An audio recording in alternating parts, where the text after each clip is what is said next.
Enzo Ferrari once said that he made road cars simply to fund his racing program. That may still be true, but the system works both ways. Road cars make money for racing, but race cars invent technology to improve road cars.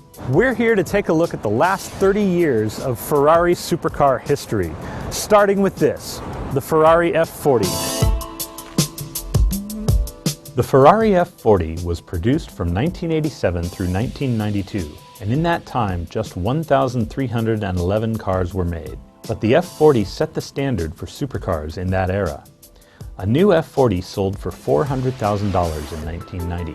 That bought you a 2.9-liter twin-turbo V8 engine good for 478 horsepower and 424 pound-feet of torque. The transmission is just a 5-speed manual, but this car was good for 0 to 60 in just 3.8 seconds and a top speed of 201 miles per hour. The F40 has a revolutionary race-derived chassis made from aluminum, Kevlar, and carbon fiber. But the more interesting part is what this car doesn't have. The F40 has absolutely no electronic gizmos to help you out. It doesn't even have anti-lock brakes. If you get yourself into trouble with this car, you're on your own.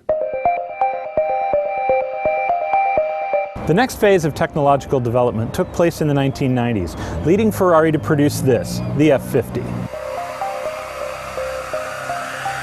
The F50 hit the market in 1995, and over the next 6 years, Ferrari produced only 349 examples. The F50 built on the previous generation with a 4.7-liter naturally aspirated V12 engine, producing 513 horsepower and 347 pound-feet of torque, and upgraded to a 6-speed manual transmission and a full carbon fiber monocoque chassis, similar in construction to Ferrari's Formula One designs. That combination takes the F50 from 0 to 60 in 3.7 seconds and up to a top speed of 194 miles per hour.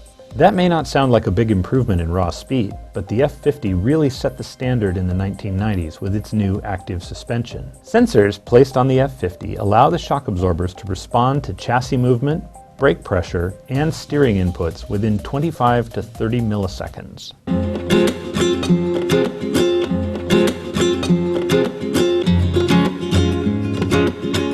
Internally at Ferrari, this car was known as the F60, following the F40 and the F50, but we know it as the Enzo. This car debuted in 2002, replacing the F50 with the latest technology that Ferrari brought in from its Formula One racing program. The Enzo was equipped with a 6-liter V12 engine good for 651 horsepower and 485 pound-feet of torque.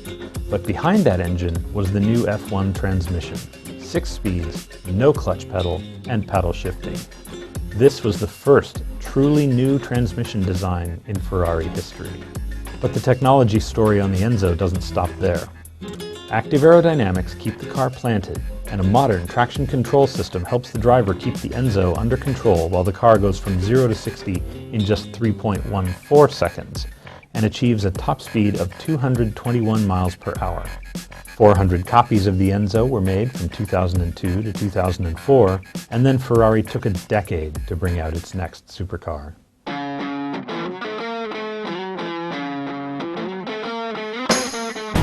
The LaFerrari has only recently arrived in North America, and appropriately to our time, it's a hybrid. The electric motor and direct-injected 6.3-liter V12 engine combine to deliver a blistering 950 horsepower and 789 pound-feet of torque. That's enough power to propel the LaFerrari from 0 to 60 in less than 3 seconds. But Ferrari won't say exactly how much less. Top speed is at least 217 miles per hour. That's what Ferrari will admit to. The LaFerrari comes with a state-of-the-art 7-speed twin-clutch transmission and a full suite of electronic driver aids, including stability control, Formula One traction control, electronic limited-slip differential, anti-lock brakes with electronic brake force distribution, active aerodynamics, and magnetic active suspension. With all this and more, the LaFerrari is quite simply the most advanced automobile you can buy today, keeping Ferrari in the lead of the performance technology race.